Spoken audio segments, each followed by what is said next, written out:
Today we open yellowed pages, pulled from the dusty archive of a Memphis newspaper from the late 70s, where a story lies hidden beneath the thickness of official reports. This article, dated shortly before the official reburial, contains not only artistic reinterpretation but also chilling hints of the real events that shook Graceland. Our investigation aims to filter out the newspaper intrigue from the cold, hard facts of the FBI to finally understand why the king could not find rest even after death. Episode 1. The Last Court at Forest Hill. Over Memphis, shrouded in August heat and a thick, velvet-like sadness, the final chord rang out. The king was dead. After a grandiose yet mysterious ceremony, the world watched as Elvis Presley found his first rest. Forest Hill Cemetery, a place far from the glitz of his usual life, became the epicenter of world attention. All the tension, all the pain, and all the majesty of millions of fans were concentrated on one simple crypt in the family mausoleum. The burial took place quickly, with incredible pomp and strict security measures. But even then, in those first hours, an invisible shadow lurked among the official guards and tearful admirers. It was not just grief, it was envy, morbid obsession, and cold-blooded calculation. Someone in that crowd, hidden behind sunglasses or a mourning veil, looked at the mausoleum not as a place of remembrance, but as a trophy, a key to their own perverse fame.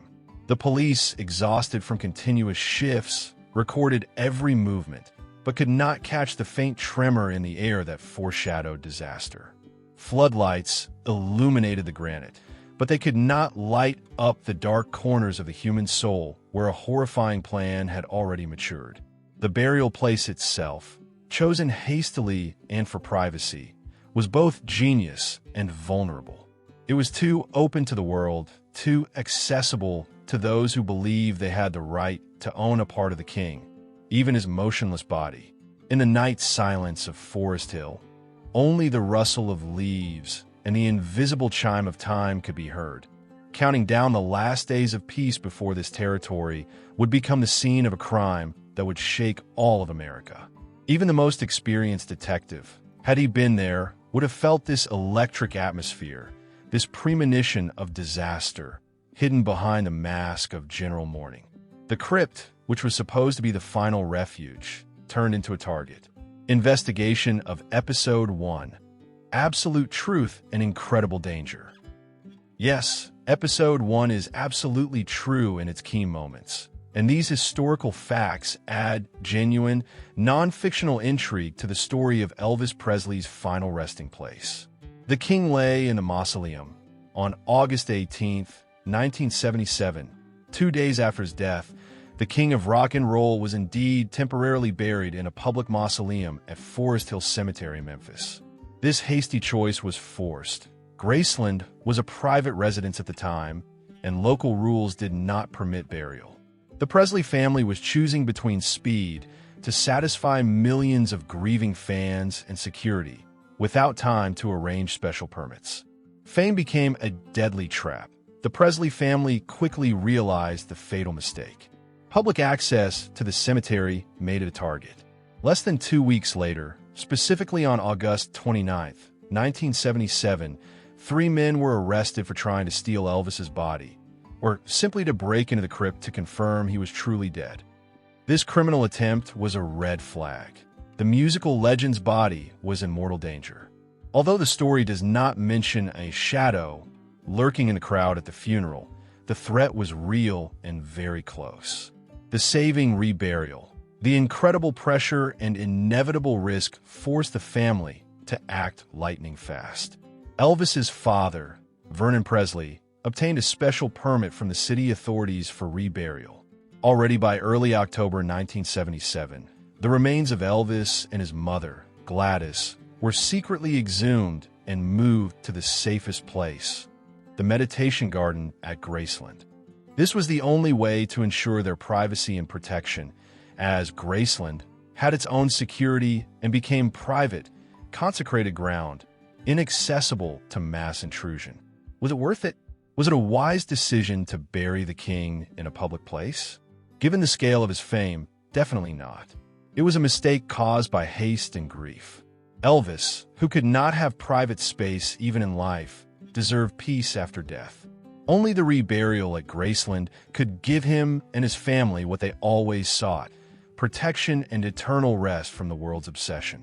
In your opinion, was there any cemetery in the world where Elvis Presley's body would have been safe other than his own estate? If you want to see more such investigations of articles about Elvis Presley in newspapers in the future, then write in the comments. Episode 2. Disappearance under the cover of fog. Weeks passed, and the initial excitement subsided somewhat, turning into a constant but more manageable flow of pilgrims. But the shadow that lurked did not disappear. It only deepened. On a foggy, sticky night, when visibility at Forest Hill dropped almost to zero, the operation began. Not a single shot, not a single scream disturbed the peace. The work was done with surgical precision, which indicated careful preparation and, possibly, insider information. Suspects, whom no one saw or heard, slipped past the weakened patrols. These were not common thieves. This was a team driven by a single, almost religious, yet criminal goal. Hastily installed surveillance cameras were either disconnected, or their recordings were hopelessly corrupted due to weather conditions and technical failures, which immediately raised suspicion. The investigation later suggested that this was no accident.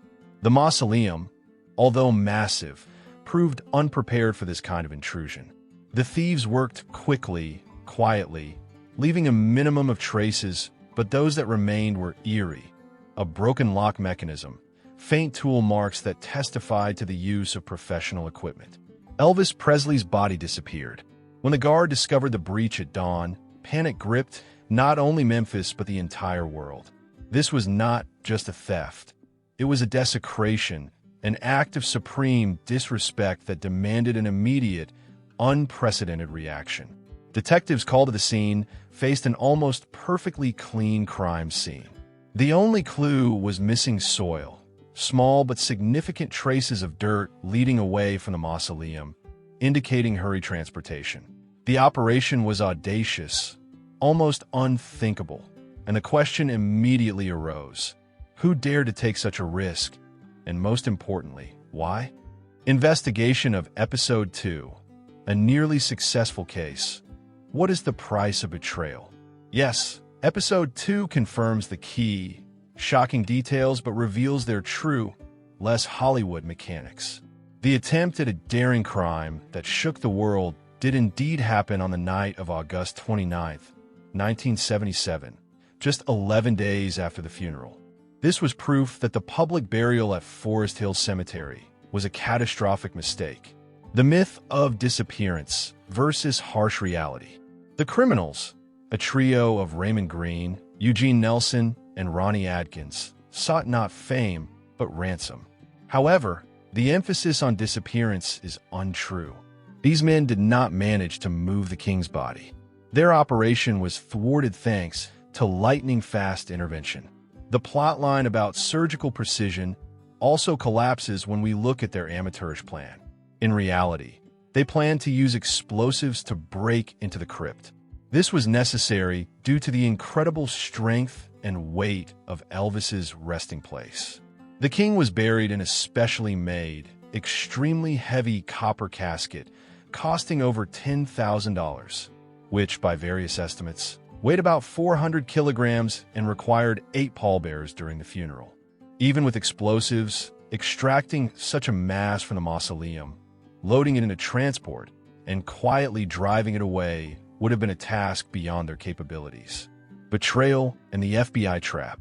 And this is where the plot gains the most intrigue. The criminal scheme fell apart not because of the weight of the coffin or the explosives, but because of the human factor. The FBI did not act by chance.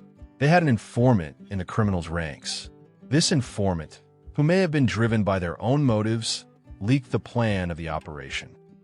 FBI agents set up a classic trap right at the cemetery. When the men were ready to carry out their horrific mission, they were apprehended at the crime scene. This failure finally convinced the Presley family. Only reburial on the private grounds of Graceland could ensure eternal peace for the king. This happened on October 2nd, 1977, turning the estate into an iconic, protected Mecca. What was the criminal's biggest mistake? Was it underestimating the king's weight? Not only his fame, but also his casket? Or was it betrayal? In my opinion, the biggest mistake was the overconfidence that allowed the FBI informant to infiltrate their ranks. No plan is so perfect that it can withstand human betrayal. And what do you think? What cost the criminals their freedom? The copper of the casket or the whisper of the informant? Episode 3. The Echo of the Crime in the Press. News of the attempted theft of the King of Rock and Roll's body became a global sensation. Newspaper headlines screamed of desecration.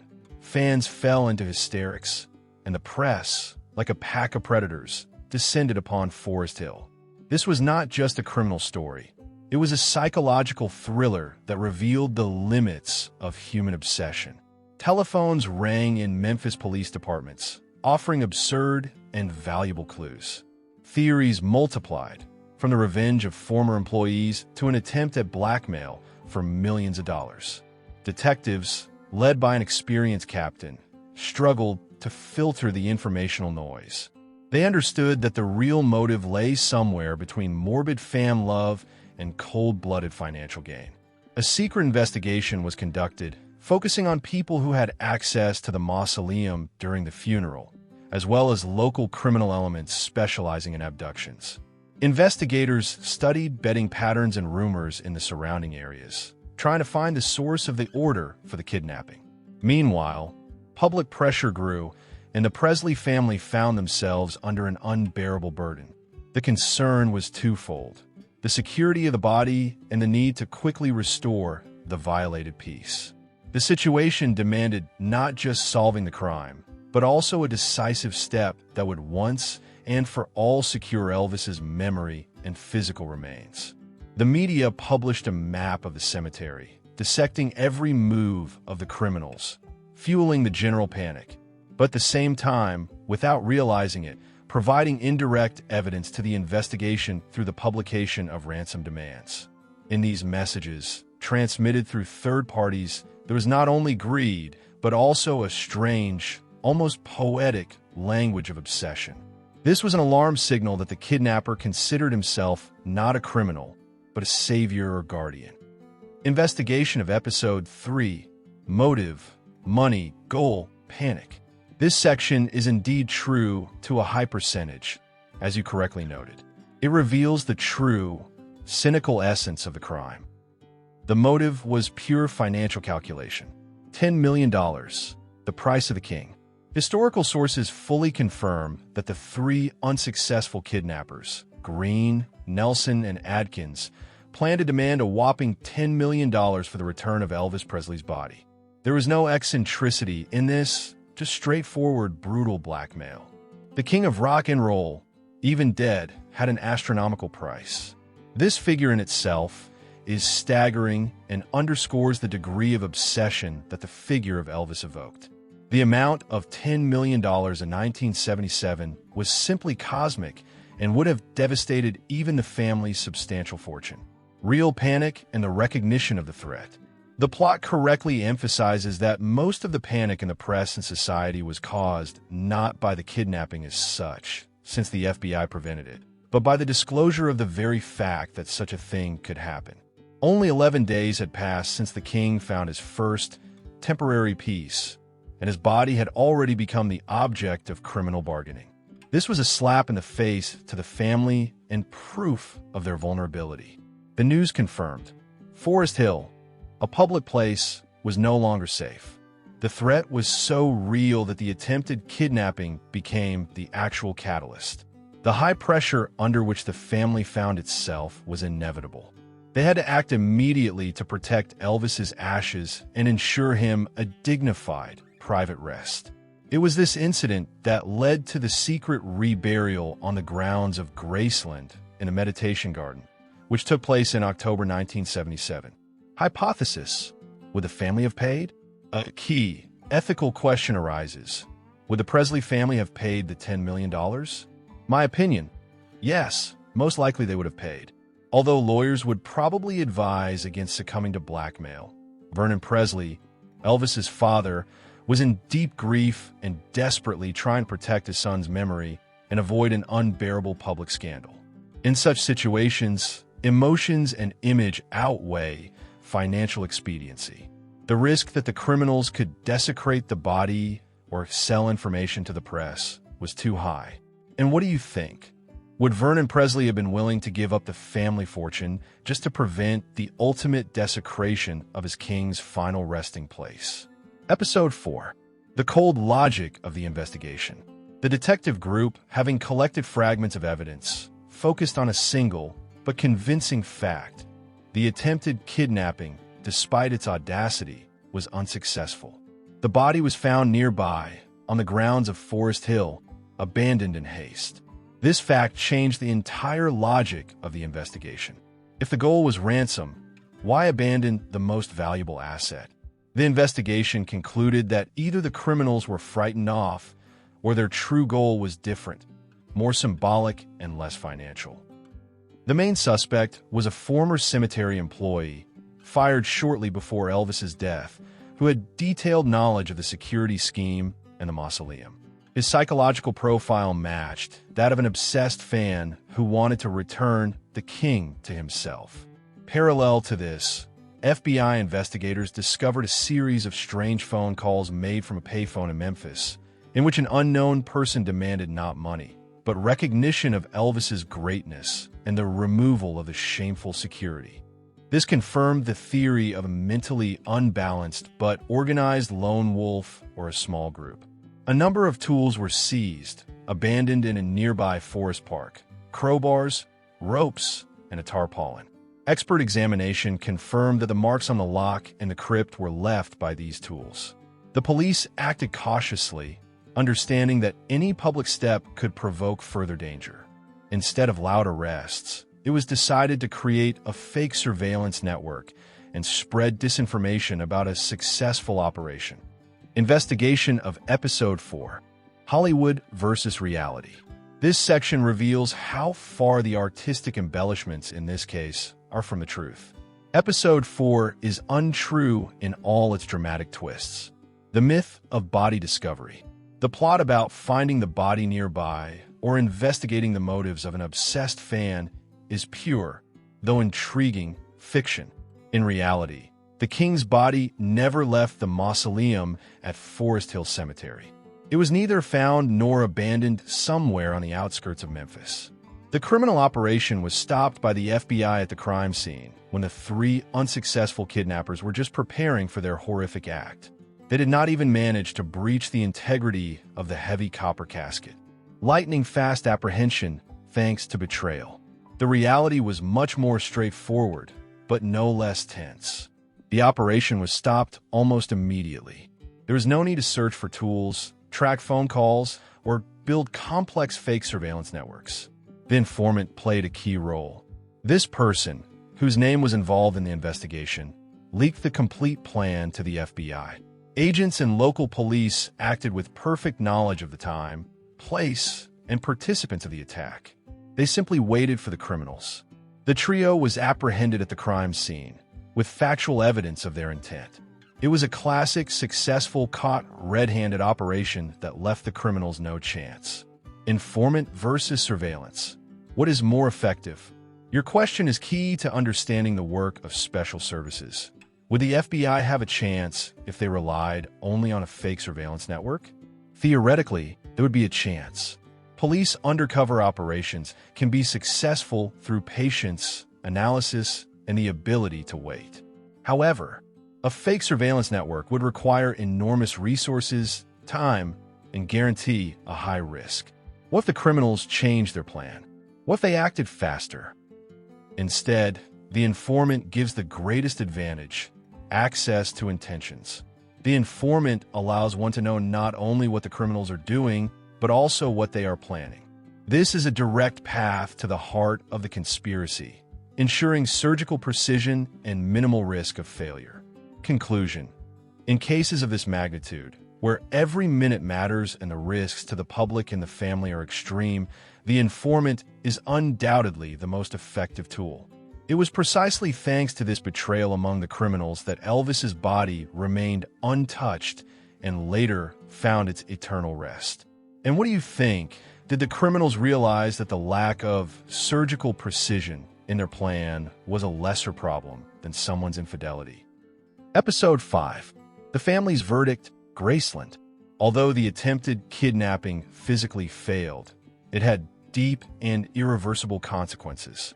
For the Presley family, the incident at Forest Hill became a confirmation of their worst fears. The memory of Elvis was vulnerable, and his peace was constantly under threat. Burial in a public cemetery, however respectfully guarded, could no longer guarantee inviolability. The only possible but fateful decision was made: reburial. The place for the new, final rest was chosen: Graceland, the estate where the king lived, created, and died, his personal fortress. This was not just a move, but a symbolic act of returning Elvis to his own kingdom, where he could be protected by walls and private security. The reburial process was shrouded in deep mystery, kept in strict secrecy. Police and private detectives worked in unison to ensure a flawless and unnoticed transfer. This was the culmination of the tension. The operation was conducted under the cover of night, with road closures and the use of several decoy cars to confuse potential pursuers. The decision to rebury became not only a personal choice of the family, but also a clear, public message to the world. The king is now home, and his territory is inviolable. Investigation of Episode 5, The Triumph of Privacy. This section is completely true and is the culmination of this whole shocking story.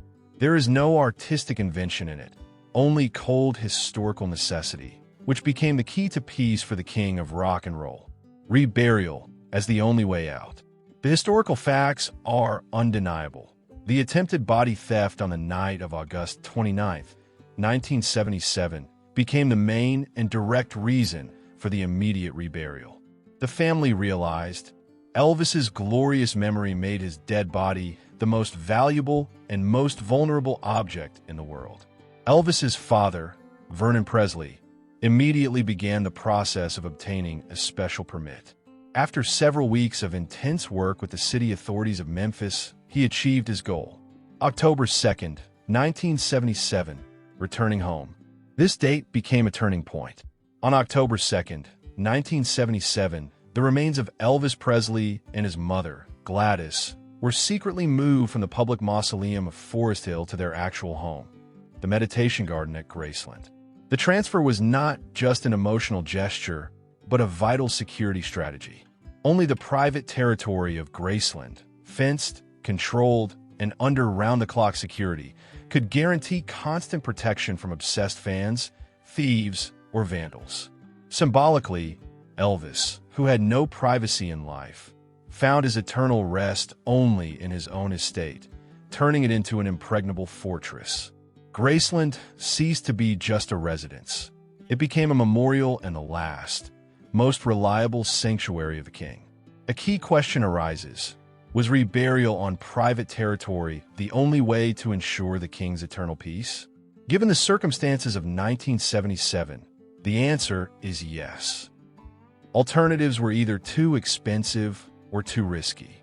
Permanent military guard at Forest Hill would require huge daily expenses, political decisions, and would be a logistical nightmare for the police.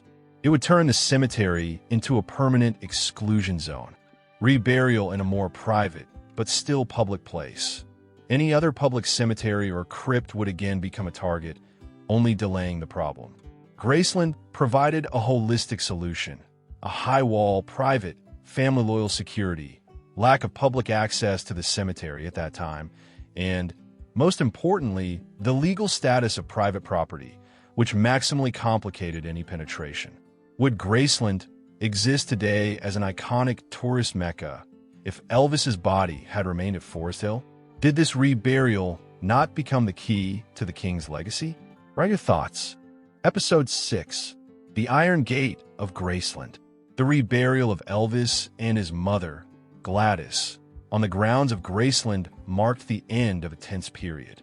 The meditation garden became their final refuge, and this place was fundamentally different from the public cemetery. Now the king's remains were protected not only by the high walls of the estate, but also by round-the-clock private security, as well as the attention of millions of visitors who created an invisible but powerful barrier. The iron gate of Graceland, adorned with musical notes, became not just an entrance, but a symbol of inviolability.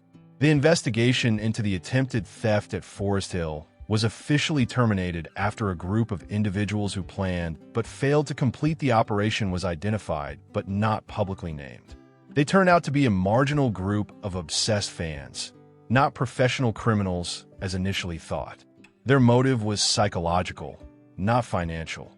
They wanted to free Elvis from the public stage, even after death.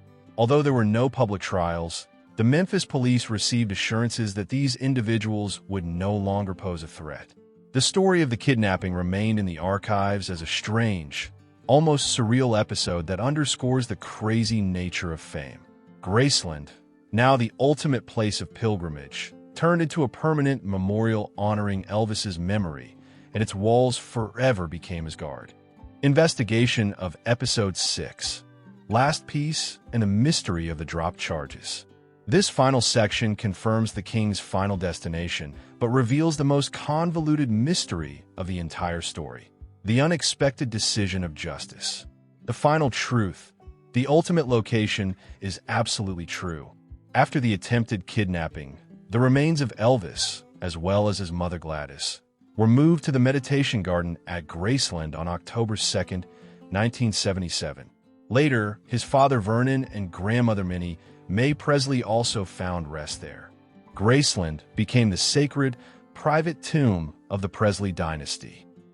The most untrue and shocking element is the assertion about the absence of public trials and the motive of psychological liberation. Motive. As we already established in Episode 3, the motive was purely financial, extortion of $10 million.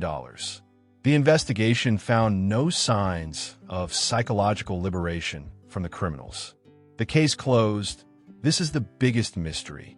The three men were arrested by the FBI at the crime scene, charged with attempted theft and extortion. However, subsequently, the charges were dropped and the case was closed. This decision by American justice seems incredible. How can people arrested with explosives near the crypt of the world's most famous person be released? Why did justice retreat? Officially, the reason for closing the case still remains in the shadows, but several of the most probable versions can be highlighted, which converged in favor of the Presley family. Insufficient evidence for a jury. Key version: the criminals were detained before the physical theft of the body. It might have been difficult for lawyers to prove a completed crime or direct intent beyond a reasonable doubt to a jury, as they did not manage to carry out the body. It's better to release them than to get an acquittal and encourage other criminals. The family's desire to avoid disclosure, the strongest informal motive. A public trial would mean months of dirty, sensational details being savored by the press. Discussion of the casket, details of the penetration, hypothetical demands. Vernon Presley was willing to do anything to protect his son's dignity. Closing the case guaranteed an immediate end to the public circus. Agreement with the informant. It is possible that a decision was made to protect the identity of the informant, and the court could have revealed their secret. Unequivocally, yes. Despite the resentment towards justice, the price of eternal peace was higher than the thirst for revenge. Closing the case allowed the family to focus on the safe reburial at Graceland and finally close the traumatic episode. This decision, though strange, became part of what made Graceland the king's last, untouched refuge. And what, in your opinion, was stronger, the necessity of justice or the king's right to a dignified, quiet rest? This archival article, although full of dramatic inventions, serves as a powerful reminder of the frenzy that gripped America after Elvis Presley's death. The attempted kidnapping is not an urban legend, but an FBI-confirmed fact that forever changed the location of his resting place. The analysis shows how journalists of that time used detective tropes to explain to the public the incredible audacity of the criminals who demanded millions for the king's body. The main conclusion remains unchanged. It was this desecration that led to the strategic decision to move Elvis to Graceland. This was not just a move, but an act of protection, transforming the private estate into an impregnable fortress of memory. The Iron Gate of Graceland, sung by fans, is now the last, strongest lock guarding his eternal peace. Thus, the criminals who sought financial gain involuntarily ensured Elvis the very privacy and inviolability that he was deprived of during his life, making Graceland the true and final place of pilgrimage. This article, torn from the past, confirms, even after death, the king continues to write his legend. Write in the comments which part of this story surprised you the most, and whether you think the interest in Elvis's personality justifies such a limit of fan obsession. Want more such stories? Subscribe to the channel right now.